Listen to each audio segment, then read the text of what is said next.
Hello friends, तर नमस्कार सर्वांना. जय जिजाऊ, जय शिवराय, जय महाराष्ट्र. खरं तर हा मला व्हिडिओ बनवायचा नव्हता, पण म्हटले चला तुमच्यासोबतही नक्की कशाबद्दल हा व्हिडिओ आहे आणि नक्की काय मी व्हिडिओ बनवलेला आहे आणि याच्यावरती तुमच्या प्रतिक्रिया काय आहेत नक्की सांगा. कमेंट करायला विसरू नका. आणि तुम्हाला काय वाटतं, इथून पुढे लाईव्ह घेतली पाहिजे की नाही घेतली पाहिजे ते तुम्ही नक्की कमेंटद्वारे नक्की सांगा.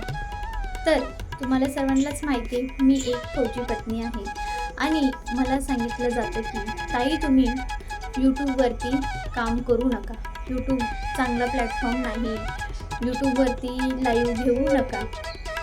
तर असेही म्हणतात की लोक वाईट कमेंट करतात, मग तुम्ही लाईव्ह नका घेत जाऊ ताई, असे काही लोक म्हणतात. ठीक आहे, त्यांनी चांगलंच सांगितलं, काही वाईट सांगितलेलं नाही. पण का म्हणून नाही घ्यायची लाईव्ह? आज मी गप्प बसणार नाही.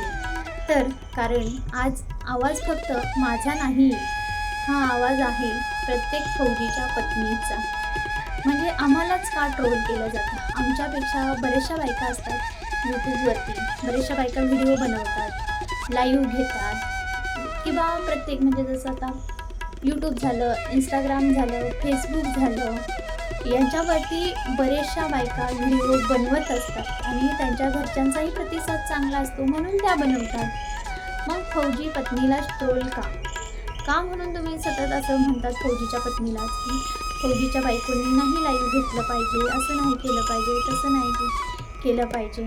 तर मित्रांनो नमस्कार सर्व माझ्या भावांना आणि बहिणींना. आजचा हा व्हिडिओ खूप खास आहे.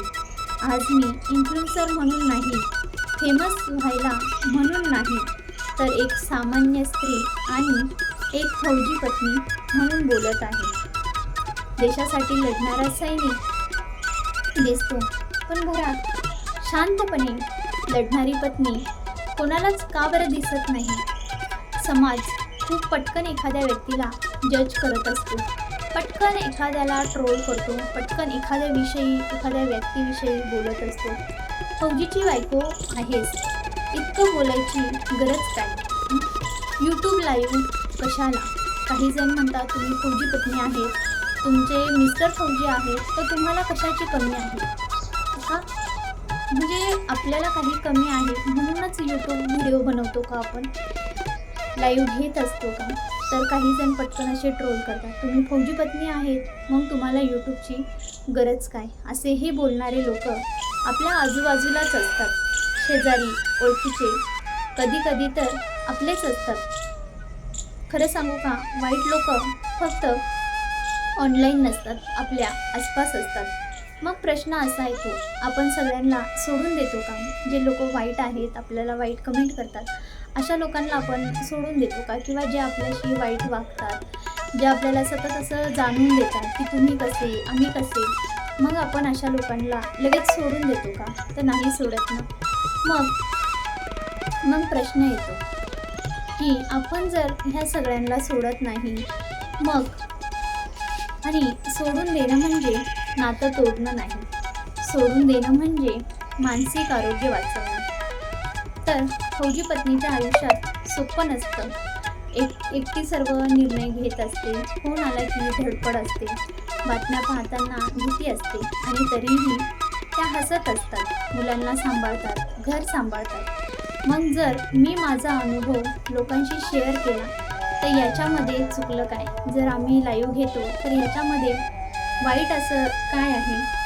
आणि लाईव्ह म्हणजे फक्त एक्झिबिशन नाही, लाईव्ह म्हणजे अटेन्शन नाही किंवा एखाद्याबद्दल अटेन्शन मागणं नाही. लाईव्ह म्हणजे आपल्या मनातलं थेट लोकांपर्यंत पोहोचवणं. वाईट कमेंट्स येतात, पण त्या कमेंट्स म्हणजे माझ्या कॅरेक्टर ठरत नाही. जे लोक असे कमेंट करतात ह्याच्यात लगेच एखाद्या व्यक्तीचं कॅरेक्टर ठरत नसतं की तुम्ही लाईव्ह घेता म्हणून तुम्ही कसे वाईट आहात, तुम्ही कसं लोकांशी बोलता काय, याच्यावरनं कोणी कोणाला जज करू शकत नाही.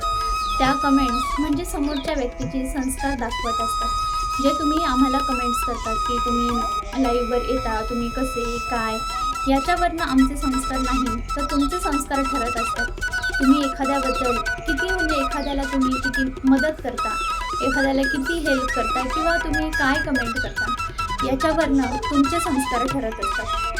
आणि लाईव्हमध्ये प्रत्येकाला उत्तर देणं गरजेचं नसतं. काही लोकांना ब्लॉक करणं, म्यूट करणं किंवा इग्नोर करणं ही कमजोरी नाही, तर ही असते ती म्हणजे सेल्फ रिस्पेक्ट. जसं आम्ही पटकन एखादा वाईट कमेंट आली तर आम्ही त्याच्याशी जास्त वाद घालत बसत नाही, कारण ह्याच्यातनं ठरते ती त्यांची मती, त्यांचे काय विचार आहेत काय नाही हे त्याच्यातून ठरत असतं. याच्यामध्ये आमचा काहीही दोष नाही. तुम्ही तुमची बुद्धी कुठपर्यंत आहे, तुमचे संस्कार काय आहेत हे त्याच्यामार्फत तुम्ही आम्हाला दाखवत असता. एखाद्याच्या लाईव्हवरती येऊन एखाद्याबद्दल माहिती न जाणून घेता तुम्ही डायरेक्ट एखाद्याला जज करता आणि एखाद्याला कमेंट करून मोकळी होता. पण जरा कमेंट करताना विचार करून करत जावा. जसं एखादी स्त्री स्ट्रॉंग झाली की समाजाला त्रास होतो, स्त्री बोलू लागली की लोक अस्वस्थ होतात, की फौजीची पत्नी बोलली की जास्तच. आणि म्हणजे त्याच्यातही एखादी स्त्री आवाज उठवत असेल, एखादी स्त्री बोलत असेल आणि त्यातल्या त्यात जर फौजीची पत्नी असेल तर लोकांना अजूनच दुःख होतं. काय होतं ते माहीत नाही, पण लोकांना अजूनच ट्रोल करायला विषय भेटतो की फौजीची पत्नी आहे. फौजीच्या पत्नीने काही जगण्याचा अधिकार सोडून द्यायचा का? कारण ती फक्त बोलत नसते, ती सत्य बोलते. आपली मुलं आपल्याकडे पाहत असतात. जर आई घाबरली तर मुले पण घाबरतात, पण जर आई ठामपणे उभी राहिली तर मुले पण फेअरलेस होतात. मला माझ्या मुलांला नेहमीच सांगणं असतं की स्ट्रॉंग बनायचं. आपण कोणाचं वाईट करत नाही, आपण मेहनत करत असतो, प्रामाणिक असतो. मग लोकांच्या बोलण्याला आपली पावर का द्यायची, आपल्या आयुष्याची पावर का म्हणून द्यायची? मी फौजी पत्नी आहे म्हणून मी सहन करते, पण स्वतःला कधीच कमी समजत नाही किंवा मी किती कमी आहे किंवा काय असं कधीच मी समजून देत नाही. आणि प्रत्येक फौजीच्या पत्नीने असंच राहिलं पाहिजे. खास व्हिडिओ हा मी त्यांच्यासाठीच बनवला होता की जास्त करून फौजीच्या पत्नीला अतिशय ट्रोल केलं जातं की तुम्ही फौजीच्या पत्नी आहात, तुम्ही हे करू नका, तुम्ही ते करू नका, अशी बरीचशी लोक सांगायला येतात. आणि खरंच एखाद्या फौजीच्या पत्नीला जर माझा हा व्हिडिओ मनाला भिडला असेल तर लाईक करा, कमेंट करा आणि शेअर करा. कारण हा आवाज फक्त माझ्या एकटी फौजी पत्नीचा नाही, हा आवाज आहे सर्व फौजीच्या पत्नीचा आणि सर्वच बायकांना म्हटलेली आहे. कारण बायकांना प्रत्येक ठिकाणी लोक ट्रोल करायला असतात, तर घाबरून जाण्याचं काहीही कारण नाही. कारण आपण काही कोणाचं वाईट करत नाही, कोणाला वाईट बोलत नाही. आणि लोक जरी आपल्याला वाईट बोलत असतील तर आपण त्यांना प्रत्युत्तर केलं पाहिजे आणि अशा लोकांकडे दुर्लक्ष केलं पाहिजे. लोकच शेवटी ती लोकच आहेत, ती नावं ठेवायलाच असतात. याच्यातून पण आपण काय चांगला बोध घ्यायचा हे आपण ठरवायचं आणि पुढे जायचं. एखादी व्यक्ती जर पुढे जात असेल तर लोक नावं ठेवायलाच असतात, त्यामुळे लक्ष द्यायचं नाही. चॅनल चालू केला आहे तर सातत्य ठेवा, प्रयत्न करा. ह्याच्यातनं मला तुम्हाला सर्वांना एवढंच सांगायचं आहे आणि बाकीला पण एवढंच सांगायचं आहे की एखाद्याला असं पटकन लगेच ट्रोल करत जाऊ नका कोणाला वाईट बोलत जाऊ. जर तुम्हाला चांगलं बोलता येत नसेल ना, निदान वाईट तरी बोलू नका.